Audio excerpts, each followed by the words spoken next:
For the Wild is brought to you in part by the Calliopeia Foundation. We are grateful for their continued support and the support of grassroots contributions from listeners like you. Learn more at calliopeia.org. To make a donation, visit forthewild.world/donate or find us on Patreon. If you'd like to support us in other ways, consider sharing our episodes through social media or leaving us a review wherever you listen to the podcast. Hey, For the Wild community, it's Ayana here. We are so grateful to all of the amazing members of our community who contribute to bringing this podcast to life each week, including all of our generous supporters over on Patreon. To keep For the Wild freely accessible to all, long-term we're exploring how we can fund the podcast without resigning ourselves to overly commercializing our airtime in order to sustain production. To continue to bring listeners weekly content like this, we're extending an invitation to anyone who is able to stand with us in this work. We're dreaming into a goal of raising $5,000 per month over on Patreon. If you value this podcast and the great visionaries who have been featured on this platform, we invite you to join us on Patreon. We're so grateful for the generous sponsorships we've received, but we cannot produce the podcast on their generosity alone. We need listener support to stay running and commercial free. Join us at patreon.com/forthewild.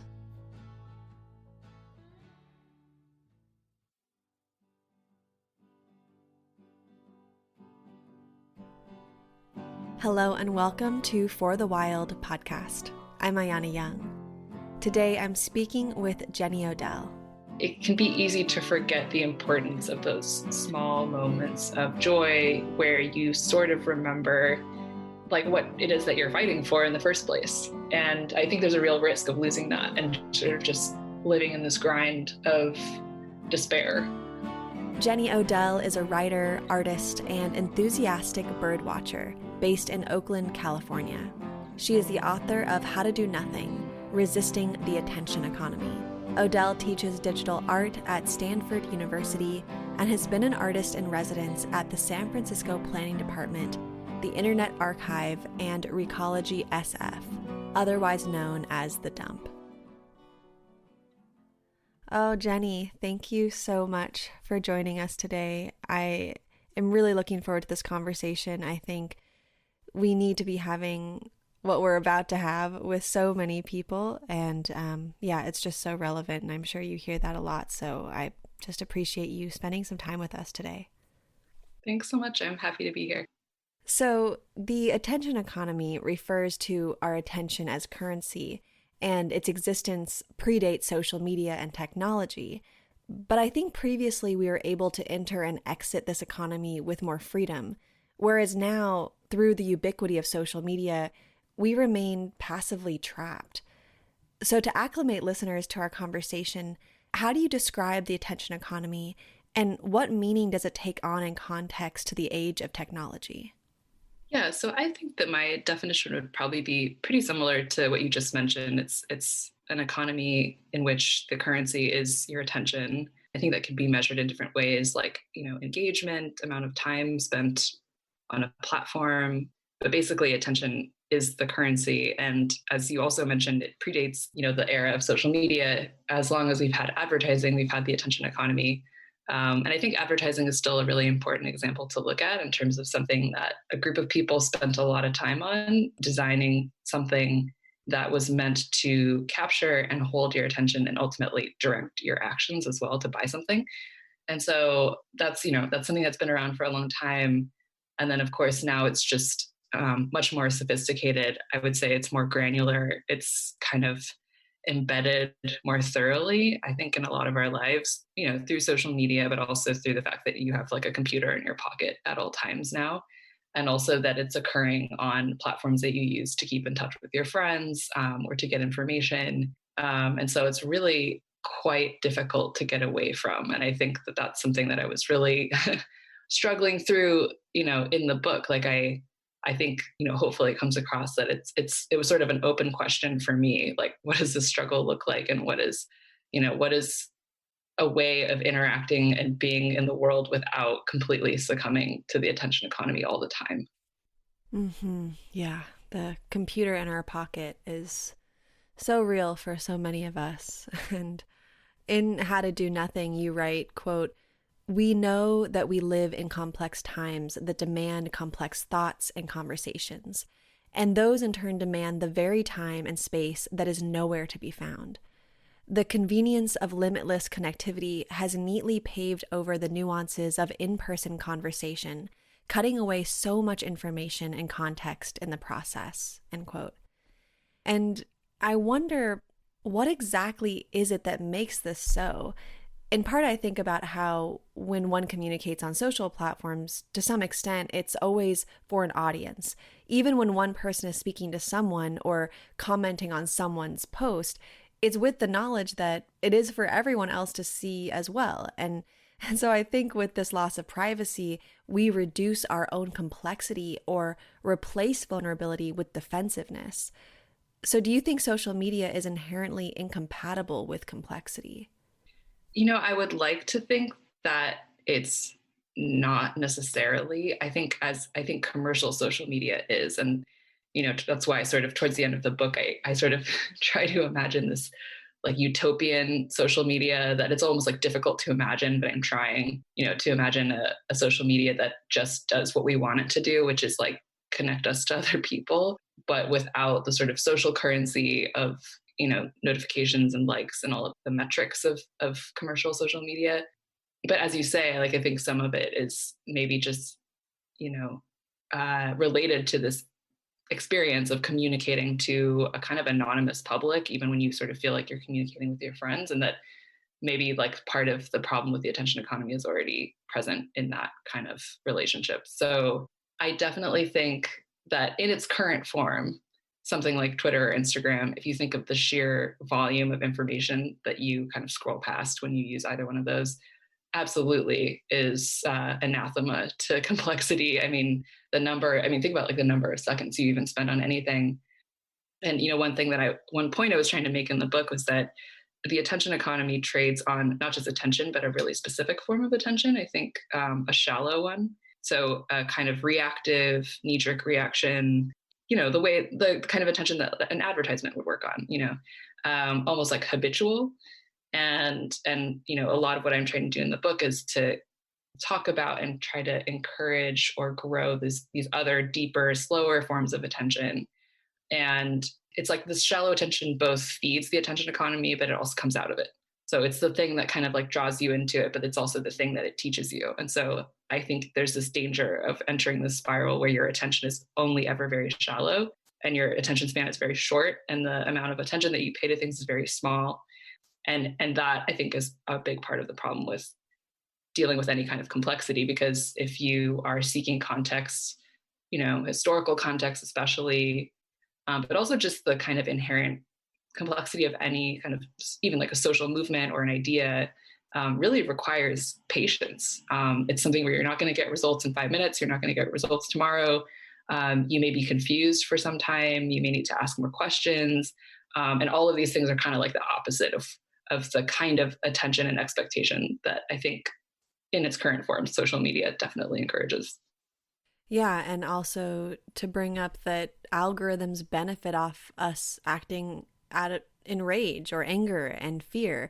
It actually produces value for Facebook, Twitter, etc. And so I think that plays into that shallowness as well. Yeah. And it's something that I was asking myself in late 2016 when I started working on the talk that became the book. And it's something that I've been asking myself again, ever since then, especially this year, which is like, really stepping back from something like a reaction, the reaction to like need to post about something and just, giving myself a pause and asking like, who is this for? What is this actually accomplishing? And I actually, in the last couple of months, I have been posting a lot less because I just sort of don't want to add to the noise. And I don't think that it's useful for me to do that. I think I have other ways of contributing that are maybe not as visible. They're not as immediate and they're not as illegible. They're not as legible as like a sort of action in the moment, but there's ultimately more meaningful to me. And they're also not serving the attention economy of these platforms, which is sort of agnostic in terms of content, right? It doesn't matter which side you're on, or sort of what you're expressing. Engagement is engagement, according to business models. In your work, you point out that congruently, there has been a decline in public spaces that allow us to exist as human beings, not potential consumers. And this observation really leads me to think about content extraction and exploitation. Every time we peer into our phones and venture on social media, I do think some degree of extraction happens, whether you are on the generating or consuming end. So, what are the psychological ramifications of us giving ourselves freely to these platforms that are becoming more predatory and commercial? I think probably there's some loss of interiority. I mean, I think it's probably pretty clear from the book that I very highly prize a sense of interiority, and sort of maintaining a space for reflection. And I think that those kinds of things are very much threatened by this like sort of imperative to constantly externalize and to some extent advertise oneself. Like I have an Instagram, and I have such a troubled relationship with it because I have not figured out a way to post on it that doesn't feel like an advertisement for myself. And I don't know, maybe someone out there has figured it out, but I haven't. I think it's just again, it's like something about the structure of it, and that's just such a different relationship, to others and also to oneself, than something like trying to cultivate these spaces either with oneself or among friends or family, or just sort of people who know you, in which you can be more fluid. You can experiment with different ideas, you can have a dialogue. You don't always have to know that you have the right answer, in a sort of airtight way. Like you're growing, basically, like you're growing and evolving, and you may be different day to day. And I think this is just like the reality of identity. One thing that I talk a lot about in the context of ecology in the book is that I sort of subscribe to an ecological model of the self, where the self is not, it's not a bounded entity that is like accumulating value to itself over a lifetime, but rather this kind of intersection among many different influences and flows and circumstances. And that is so different from, the extreme would be like a personal brand. But even if you're not really necessarily trying to brand yourself, I think you're tending in that direction usually if you're using social media a certain way. So I think that it just has kind of troubling implications for the ecological, growing, learning, changing self that has room and space and sort of lack of fear in terms of experimentation and learning. Mm-hmm. Yeah, that's such a good point. Like the brand of self, the identity creates these projections and pedestalizing. I don't know if that's quite the word, but it doesn't, I think, allow people to be people to be human and dynamic in their humanness. But instead, it's like, oh, well, this is what people expect from me. They think this is what my brand identity is. That's what they're projecting onto. And if I don't follow that model, then I won't be accepted or I won't be liked. And yeah, it's sad because we are such dynamic creatures that need to evolve and shift and change and grow and learn. And yeah, gosh, there's so much to that. And talking about the extractive nature of the attention economy and social media also leads me to think about surveillance. You mentioned the Nextdoor app, which has largely become a form of surveillance. People report their neighbors, share video footage from their Ring home security systems, etc. And we also use social media to surveil people we know. And similarly, these platforms surveil us. So I'm curious to hear how you think about surveillance as being a part of the attention economy. Yeah, I mean, it's one of those things where again, not everyone, but I think for a lot of people's use of social media has become so second nature that you can sometimes forget that it is a voluntary decision. It's quite habitual at this point, right? So maybe it doesn't feel voluntary, but I think that it's easy to lose sight of the fact that you are offering up so much information about yourself anytime. Again, you don't even have to be posting, right? Literally the minute you are in the space, like everything you do is tracked, right? Like, how much time you spend looking at things, like what you're looking at, what you're engaging with, who you're following, where you are. and that's completely outside of the then very personal information that you're, offering up, in the caption of your post.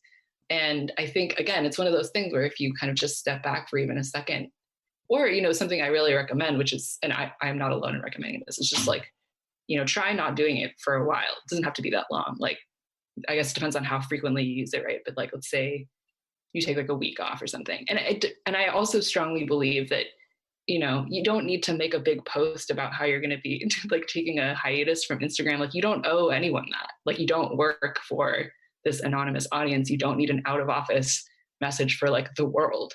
Like, you can just decide to not use it for a while. And I think that one of the things that happens when you step back is like these things that started to seem, very, again, sort of like so second nature, they're hard to see, they will come back into focus. And I think you may start to ask questions like, why am I offering all of this information? Why am I spending so much time in this space in which I am generating so much data that is so lucrative to these companies? Not to mention like offering up parts of myself to, question mark, right? Like complete strangers, versus like, maybe just sending things to like your friend who is actually the person who you wanted to see that thing. And so I think that I just, whenever I do that, I'm very troubled by how much this idea of surveillance has, it's not that it's disappeared. I think people are aware of it, but if you just even think about the last, like 5 or 10 years, like, I feel like there's a kind of a prevailing attitude of like, I know that it's a thing and I'm just going to do it anyway. And it's just kind of a necessary evil of me using social media. And I don't think we should accept that. Mm-hmm. Yeah. And the question too around surveillance and activism and protest, my interview with Lauren Reagan, who's an attorney out of Oregon, she talks about don't be posting pictures of people at protest because you're literally giving information about people who may or may not be consenting to give that to basically Big Brother, the cops, whoever. And so, there's that level too of civil disobedience, and with things being so recorded at all times and posted at all times. But then also my interview with CM Hamilton, they're saying, no, please do post pictures of us, because if we go missing, we want people to find us. There's safety in that type of self-surveillance or community surveillance. And so it's, gosh, like, I really hear both sides of the spectrum when it comes to social media surveillance and civil disobedience, protest, activism.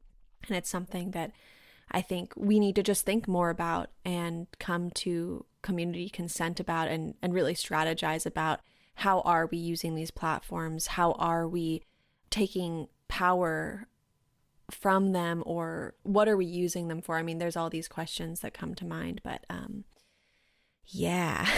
So I don't know if there's anything you want to say on that, but it's such a big topic that could go all different ways.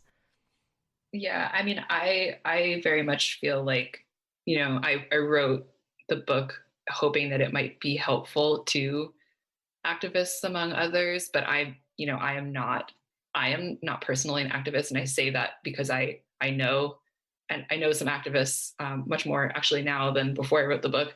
And I understand the sort of work of that and how specific it is, and that it's not, it's kind of, it's work, right? It's a very specific type of work. And so I would just say that that's why I so value the research of the type that I cite in the book by Veronica Barassi, who is actually going and interviewing activists about how they use social media and the sort of like pros and cons. Like, obviously it's a way for them to spread information and be connected, but she also talks about the kind of temporal problems with it, like always needing to kind of stay on top of the stack of content. So it means that you constantly have to be putting things out. It sort of collapses the complexity of conversations that need to happen. And, just these kind of, different aspects of social media that help or hurt someone who is trying to do activism. And so I think that that's a really fruitful kind of area of research, and something that I've, tried to talk to more activists about their relationship with the attention economy and social media, just because it's something that, I don't have that direct experience with, but I am really interested in.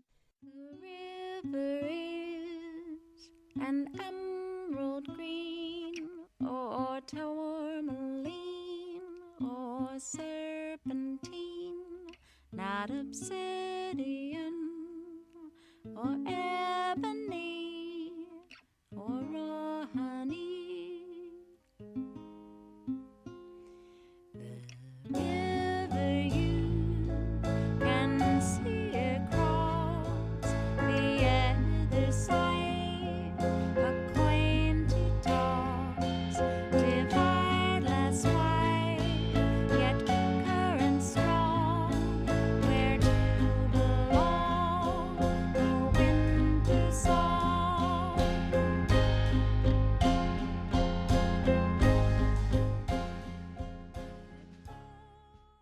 Well, now I'd like to discuss the notion of nothing. And the first thing that came to my mind is how, over the past couple of years, we've conflated nothingness with mindless actions.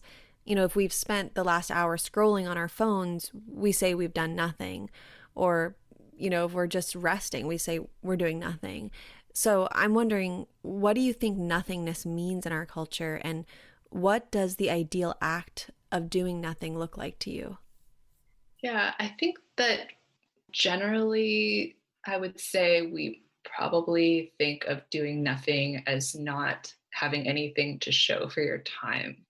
And that's, I'm generalizing. Like, I don't think everyone feels that way, but I think culturally, right? Like we very much value productivity and producing, results. So whether that's work or kind of measurable self improvement or something that you can see, right? Like yeah, something to show for your time. So if you don't have anything to show for your time, then you sort of did nothing. And so yeah, as you said, like all kinds of things get caught in that, like mindless activity, but also activity that has no goal, rest, caretaking, maintenance, all the things that I personally would count as productive, but I think don't typically fall into that category. And I mean, that's part of the reason I mentioned at the very beginning the amount of maintenance work that goes into the Rose Garden, where a lot of the book is kind of set. Just the number of hours that I have observed volunteers doing quite a lot, but in the service of maintaining something exactly the same way as it has always been. So it's not like they're adding new things in any sort of obvious way. And I don't know, for me, I think the ideal form of doing nothing, I think that it's a couple of things. One is I think it has to be something with no obvious goal. And that's one of the reasons I mentioned Pauline Oliveros, the musician and sound artist who coined the term deep listening, because she talks about this practice of deep listening as being a necessary thing to learn in this culture, because we prize judgment and like immediate judgment and analysis versus just kind of open-ended listening, where you really you don't assume that it's there, and you're just open and receptive to whatever is around you. And I think that can take on so many different forms for different folks, and depending on like what makes you comfortable, what kind of spaces you feel comfortable in, what you like doing. But for me, it's bird watching, and I think bird watching is an easy example because you go out. Yeah, like I guess you sort of have the goal of seeing birds, but it's just like as a practice, it requires you to just be quiet and observant and ready to be surprised at any moment. I think it's a very humbling thing to do. And furthermore, at the end of that time, it's not like I have, I don't have any quote unquote results, right? Like I don't have any sort of score to add to anything. It's just kind of like, this was time that I spent in observation. So I think that's, the lack of goal is one part of it. And then I would say the other part is something where you kind of lose, like those boundaries of the self become a little bit fuzzy. So again, to go back to bird watching, like that's just something that I personally experience when I do that, is like, I'm not thinking about like Jenny Odell, capital J, capital O, like the person, the author, whatever. When I'm bird watching, I'm not thinking about myself at all. And yet I think that it's a very intense experience of the self just in relationship to my surroundings. And it's often in those moments that I kind of remember like really obvious things like I'm alive. I will not always be alive. I live on, that I live on the earth. And it's also, like, there's the fact of its being there and I'm here. Like these really like sort of basic fundamental things that I think it's actually easy to go a long time without remembering any of those things. So I would say for me, like the most ideal version of doing nothing is something where you can access that feeling as well. Mm-hmm. Yeah. Losing the self. It's so relieving. It's something I try to do every day, very often, just to get out of my own way to live life. And I think about our generation and the ones after, and our bodies have been just incredibly abused by a consumer-driven, ego-driven society, and especially for younger ones who, through technology, media, and entertainment, have been severed from the sensuous world at such an early age. And not just the impacts to our physical body, but of course our minds are in a very abusive relationship with media as well. So many of us find ourselves in this place where we get anxious from being present, but alternatively, we're also anxious on social media. And so we're caught between these two forms of anxiety, but it just so happens that social media is much more addictive. So how does nothingness become a form of rehabilitation and a way to actually practice embodiment as well under this scenario? Yeah, it's funny that you use the word addictive because I think some of what I'm describing in the book is like finding something that falls under this category of nothing that is also addictive, but it's just something that's not destroying you. And so like I don't know if I would ever use the word addictive to describe my relationship to bird watching, but I do also sometimes describe myself as an involuntary bird watcher, which is, because I actually can't help but look for birds all the time. And if I mean, you can just ask my boyfriend, like if we're going on a walk and it's getting dark and clearly we should turn around and go back, but there are a lot of birds, like I am not going to want to go back. Like I'm always like, I will stay until the last minute. And so like, I think that actually, the word nothing, it sounds very inert, but I think the trick is to sort of find something like this that exerts a comparable pull on you. And like I said, I think that is something that's very different for anyone based on, what they're interested in, like basically like finding some kind of rabbit hole that just sustains you instead of driving you into this like wheel of anxiety. And it sounds difficult, but I don't think it actually is. I think we're drawn to things that make us feel good, or things that right now make us feel just better. I mean, I'm just thinking personally of times when, I was really sort of caught in this shallow attention for a long time, probably working too hard and just not being kind to myself. And then just, having my attention be very scattered, and then just having maybe like a 2-hour conversation with a friend. And the relief that you feel at, during that conversation and afterwards, and how different a way of being that is from how you were before. I don't think you soon forget that. And so I think just being attentive to, and then seeking out these circumstances in which your attention is absorbed by something else or someone else that can hold it. And maybe it takes a bit of searching to find out what that is. I also think there's, such potential in finding and connecting with others who share those interests. So, like I have gone on a couple of birding field trips with, like the Golden Gate Audubon Society, and just like being together with a small group of people that are all really focused on, this one kind of duck or something that we're all looking for. That's just so, it's a very like nourishing experience compared to, what, this platform that is designed to also hold my attention, but doesn't really do anything for me and actually actively saps my energy and, leaves me feeling like depressed and anxious. Yeah, I don't think you are alone in that. And I think too, with bird watching, looking for ducks, there's something too that it brings our attention to the natural world, to actually what does literally sustain us. Yeah, I think that even the way our eyes adjust to the earth and the colors of the forest or the sky or the soil compared to the light of a screen. And, there's just so much to that. And you write how, quote, doing nothing isn't a one-time event where you turn off your phone for 48 hours or permanently rebuke all technology, because most of us can't afford these luxuries, which I really appreciate you acknowledging. And in lieu of this, you present refusal in place, which suggests that if we are indeed within the attention economy, we must practice how to live well within it. So can you talk a bit about how refusal requires degrees of latitude, as well as what perpetual refusal looks like in practice for you? Yeah, it was important for me to acknowledge that, different folks have different margins of refusal, as I think I also call it. I don't want to make any assumptions about anyone's, need or desire to use social media.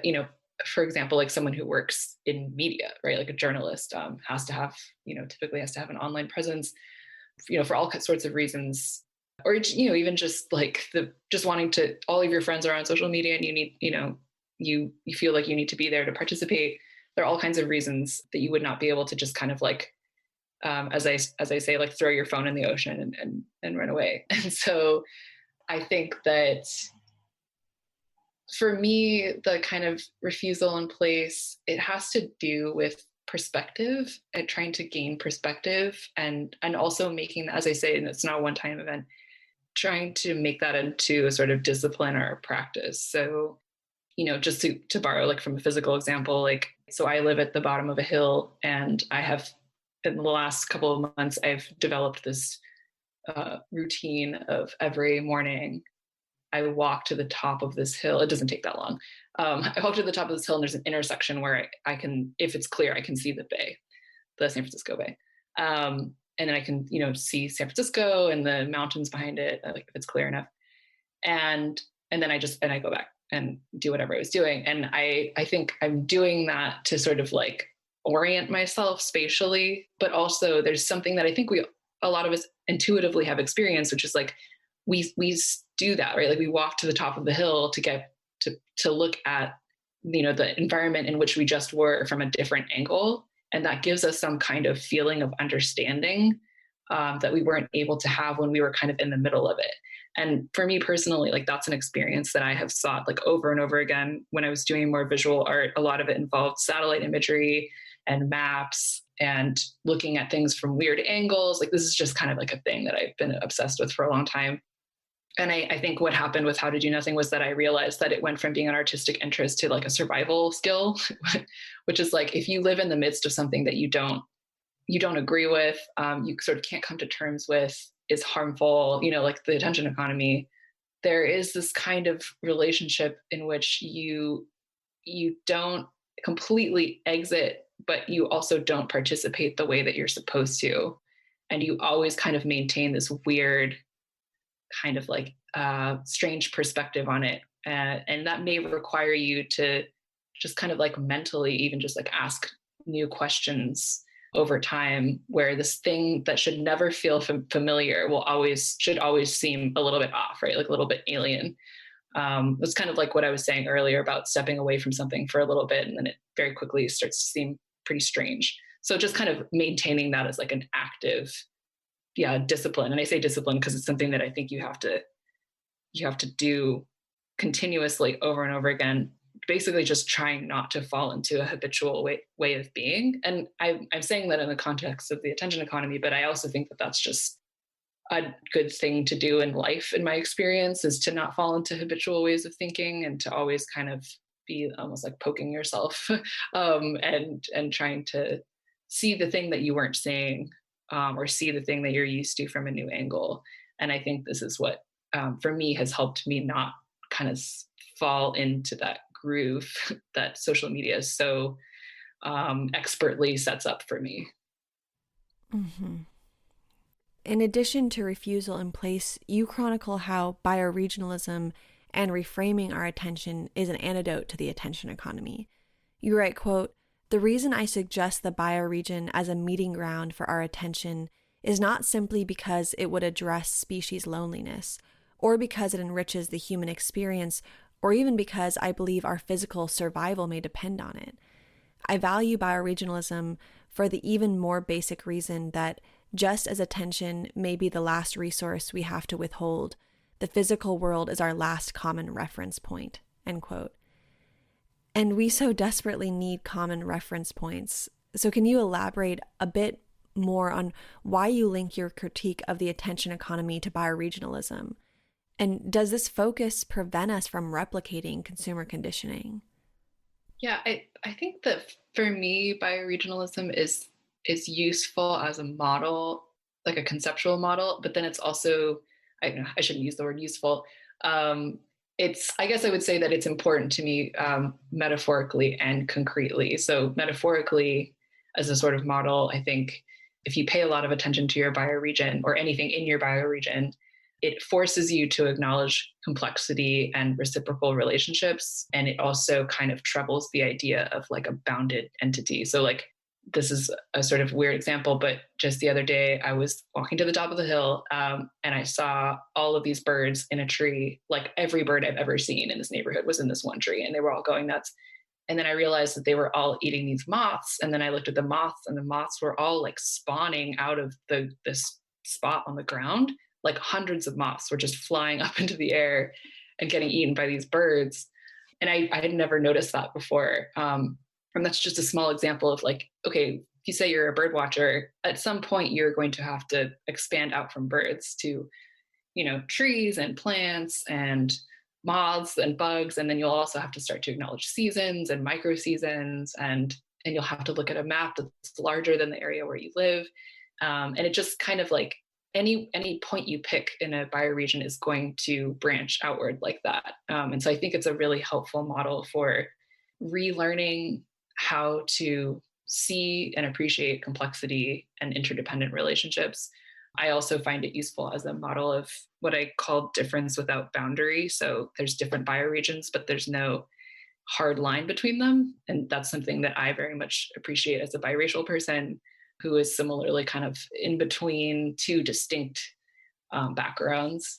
And then I think like more concretely, everyone lives in a bioregion.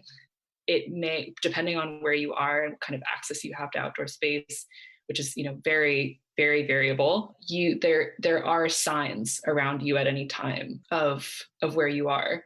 I would also include in this even things like, I've been getting really into geology. So like learning about like the shape of this hill that I've been walking up, like, why is there a hill here? So I would also include that. But I think just, it's something I often use the term like grabbing a hold of. It's something you can grab a hold of. It's, it's there, it's under your feet, or it's in front of you. And it also exists sort of a priori, like it's not something that was engineered to hold your attention. It's just there. It was there before you, it was there before us. And it has, its own temporality. It's something I've been thinking about a lot during the pandemic, is like observing the small and large signs of the seasons changing. And I just think I don't know, for me, it's like felt like a lifeline in times when my attention was kind of stuck in this loop, or I was feeling very kind of alienated or disembodied. Just simply letting my attention settle on these, physical, observable, and, sensible in many different ways entities, but also relationships between entities. And that's just, yeah, like I said, it's been a lifesaver for me.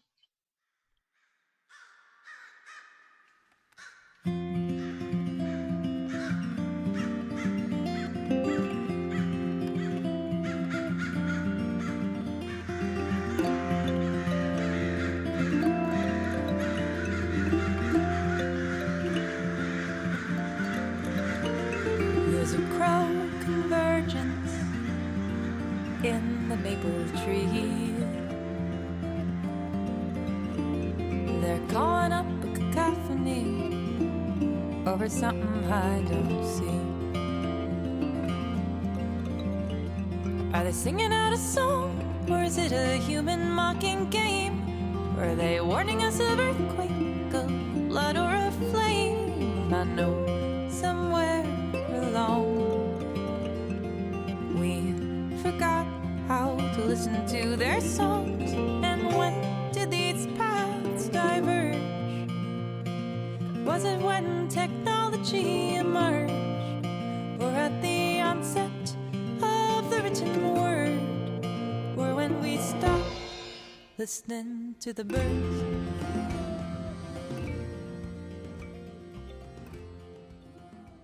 There is this line in How to Do Nothing that really struck me, and I think will resonate with our listeners as well. You write, quote, "If you become interested in the health of the place where you are, whether that's cultural or biological or both, I have a warning. You will see more destruction than progress." End quote. And this draws upon Aldo Leopold's articulation of a world of wounds. And I think about this in context to smaller scales of attention. And I wonder if downsizing our scales of attention could actually soften some of the blows of living in the ruins, sort of hold us as we reintegrate into the world and reclaim our attention. Yeah. I mean, again, just during the pandemic, like in addition to the kind of changing of the seasons, like one thing that I have been really attentive to is, again, not everyone is into bird watching, which I have to acknowledge, but for me, like the experience of seeing certain birds is it's just joy, like I mean, that's really the only word that I can think of to describe it. And it's really strange in a way to experience that in the midst of a larger concern about the decline in birds. I recently wrote I guess it wasn't that recent, early this year, I wrote a review for The Atlantic of a book by Jennifer Ackerman about bird behavior. And, that book is a combination of like wonder at all of these new kind of inexplicable things that we're learning about what birds can do at the same time that, there's such a huge decline in bird populations. And so it sounds kind of difficult to square those two, but I think that actually the daily experience of these encounters with birds, which for the time being are still in my neighborhood, is actually what sustains me enough to live in that world in which there's, in which I am so concerned about them. And then there's a lot to be sort of frightened and angry and anxious about. I think that it can be easy to forget the importance of those small moments of joy where you sort of remember like what it is that you're fighting for in the first place. And I think there's a real risk of losing that and sort of just living in this grind of despair, which again is very lucrative for the attention economy, among other things. But yeah, I think that it's only more important now to, not lose sight of these issues that feel quite crushing, but to also experience like in these kind of small spaces within that, just like appreciation and love and gratitude for those, for what is in front of you and what is around you. Mm-hmm. Oh, gosh, that is so important. It's like we can lose this entire earth while being distracted on a screen of an earth that isn't real on that screen. I remember seeing this cartoon of this guy looking at his computer screen and there was a forest, but outside his window was a bunch of stumps. And yeah, it just it just feels so important. And in your writing, you often talk, and in this interview, you've been talking about the companionship and guidance that bird watching has provided you over the years. And I think it's always important to underscore the ways in which our attention to the more than human world really sustains us. And I also think about, just kind of going back to this cartoon, it's like a step further. I think we know, how to make reels and shopping tabs, and, we notice the shopping tab on Instagram. We notice we know how to create IGTVs, but yet we don't know the bird species around us. We don't know their song. We don't know what they look like. And therefore we don't know if they go extinct. We don't know if they're in peril. And so I think also just about what children are learning and what they're not learning, and how that disconnection really stops us from being able to stand up in defense of the earth, which is actually the basis of our survival. So, yeah, I don't have a direct question there, but just hearing your last response and kind of getting in that rabbit hole of the knowledge that our attention brings us, and how it is for our psychological health, but it actually is also for our very survival to notice what's around us, like in the actual real world. So yeah, I'll pause there before I like really go down that hole. But if there's anything you want to add, I'm interested to hear it.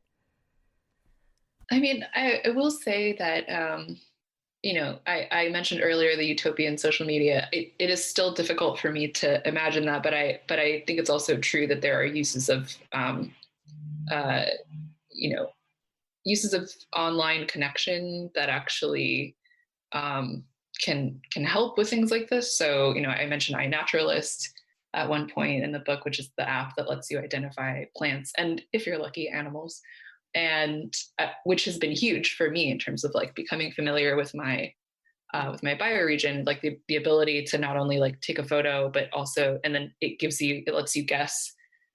So it gives you some guesses. You choose one, and then usually a person who is kind of certified to do so will confirm or deny within a couple of days, depending on how popular it is where you are. But I went to an iNaturalist happy hour at one point, and it was like really, I met the person who had been confirming a lot of my iNaturalist observations, and then there's like, I've just noticed things like on the Golden Gate Audubon Society email list, there's this kind of like feeling of a community of people that's looking out for example, like a specific species, just kind of talking about like, oh, I've noticed that fewer of these have showed up this year. Has anyone else noticed that?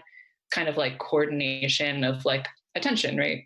And also being able to like respond, right? To there's some kind of like problem or threat. So I think that's an example of the ways in which I think just, technology or sort of online connection in itself, it can sort of be used it can be used in multiple directions. It doesn't always have to be this kind of nefarious, distracting thing that's so divorced from the physical world. Like, I think there are ways in which my favorite example of a piece of technology is binoculars, because it allows me to see something that I can't see with my unaided eye. And so there's ways of thinking about technology that I think can be in support of this identification with and support of the natural world. Yeah, absolutely. Yeah, and it's technology may not be an evil in and of itself. I mean, maybe some people would argue at that, but yeah, I'm thinking about in your article why birds do what they do for the Atlantic. You talk about bird watching in the cemetery near your house and how it provides this sense of erasure and the feeling of absolving oneself from the world. And lately I've been thinking about the soft power that melding ourselves into the world provides as we dismantle human supremacy. But this example at the cemetery speaks of a sort of imagined erasure. And I'm curious to hear more about that practice as well, even if just in small temporary moments. Yeah, I mean, I used the word humbling earlier, and I think that when there's a form of bird watching that I think I say this in the book that's a little bit like Pokemon Go, right? Like it's like I got that one, and you're kind of going down the list, and it still feels very acquisitive to me, like you're acquiring something. And whereas like my sort of preferred form of bird watching, I mean, don't get me wrong, I get really excited when I see a new species for the first time, but I also have known these crows on my street for now 4 years. This family of crows, and crows are supposedly a very common bird, although they're also by human measures of intelligence, they're very intelligent and can recognize faces and all this. But all of that aside, I think the more time I spend with them and observing them and their behavior over the years, it's not like I'm grasping them or I can understand them better, it actually increases the complexity that I see when I look at them. And at some point, it sort of flips things where, they are to me like the biggest reminder that I'm an animal, and that when they look at me, they see an animal, that, I and the crows are animals. And it really, yeah, like I said, it kind of flips that relationship that I think we're really used to, of seeing the animate world as sort of subordinate to humans, and not lacking in agency, and just sort of like things in the world. I think if you spend enough time, anyone who has a pet probably understands this, right? Like, who hasn't looked at their pet and wondered, like, what are you thinking? But it's like this kind of moment in which it's not that you're able to see the world through their eyes. It's the understanding that you can never see the world through their eyes, that there's a completely different way of being in the world that you will never understand. And yet these two ways of being in the world are like staring at each other. And I think that's really, it's humbling, because it decenters you. And it sort of it makes you just one piece of this larger puzzle. Like, you're just another animal. Of course, I say just another animal, like, meanwhile humans are like destroying the earth, but in that sort of moment, it's just kind of like a reminder that that you don't actually have any kind of inherent primacy vis-a-vis this other being. Right. Yeah. Oh, well, Jenny, for my final question, I want to talk about what you call manifest dismantling and the necessity of reframing progress and invention. As you conclude How to Do Nothing, you write, quote, 19th century views of progress, production, and innovation relied on an image of the land as a blank slate, where its current inhabitants and systems were like so many weeds in what was destined to become an American lawn. But if we sincerely recognized all that was already here, both culturally and ecologically, we start to understand that anything framed as construction was actually also destruction, end quote. So can you speak to how boycotting the attention economy also means tangible and intangible commitments to place, and a sort of repair in the form of unraveling? Yeah, I mean, I think that one example of this, one example of the fact that dealing with the attention economy requires actions that would have to happen outside of the sphere of what we would consider the attention economy, is just access to a sense of place. So I talk a little bit in that chapter about the disparate access to outdoor space that happens, for example, in Oakland. There are far fewer parks in West Oakland than where I am, where you think about someone who lives in the hills versus someone who lives next to the port. And then also the fact that I mentioned that in tandem with the fact that, many sort of tech moguls have prohibited use of, iPhones at the dinner table, or they have some sort of someone who's helping them kind of curtail their use. Meanwhile, someone, let's say like a single mother who's working really hard and just needs to kind of put something in front of her children, is going to give them the phone. So there's these kind of differences in privilege, access, and class that I think have to be kind of acknowledged if you really, are talking about a holistic way of dealing with the attention economy. So that's part of the reason that I end the book by talking about this park that I feel like really encapsulates all of these things. It's Middle Harbor Shoreline Park. And I think it's just such an amazing example, because it is an example of what I would call manifest dismantling, in that it used to be a naval supply depot. And then it's basically the port turned it into a park. And in doing so, it had been dredged. So they had to recreate a kind of beach that would have been there. And so that's work, right? Like putting up the work of returning something to how it used to be, or just taking something out, like dismantling something. And then all of these shorebirds showed up. It's still actually a really great place for bird watching, but it also has a tower that's named after Chappelle Hayes, who was someone who was very instrumental in bringing awareness to Oakland of environmental racism, especially with the port being right next to West Oakland. So there's that sort of monument as well. It's a kind of observation tower, so you can walk up there and just kind of see the whole park. And then, just in a more basic sense, it's a park that's in West Oakland. So it's a space for reflection. It's a space for community with others, a community with the birds who are visiting.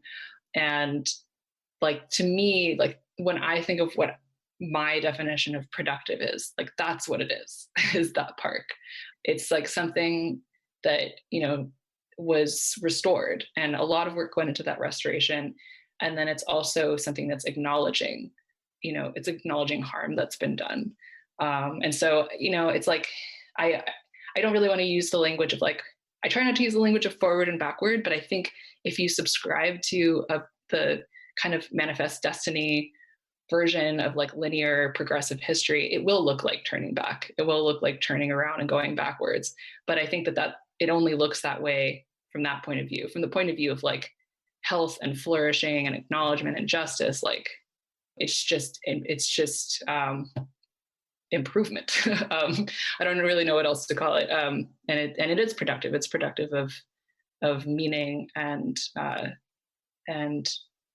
acknowledgement of things that should have been acknowledged. So yeah, for me, that's kind of the best example. And I was really heartened to see yesterday that there are some dams on the Klamath that are like maybe a step closer to being dismantled. I have the example of the dam that's dismantled in the Carmel Valley in my book, but I think, that's like a really literal example, is like just literally like taking down a structure in order to restore a habitat for fish and other beings. So like, I just think examples abound of like just removing like something that just needs to be removed.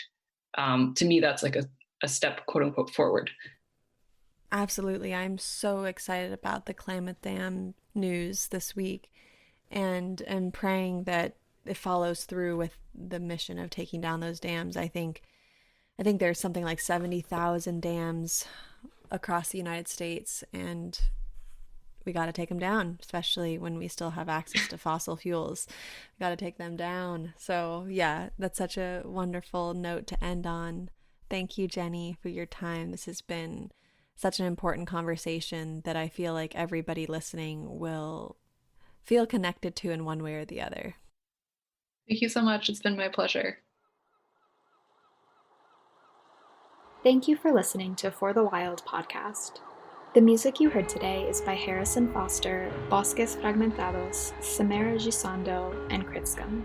For the Wild is created by Ayana Young, Erica Ekram, Francesca Glassfell, and Melanie Younger.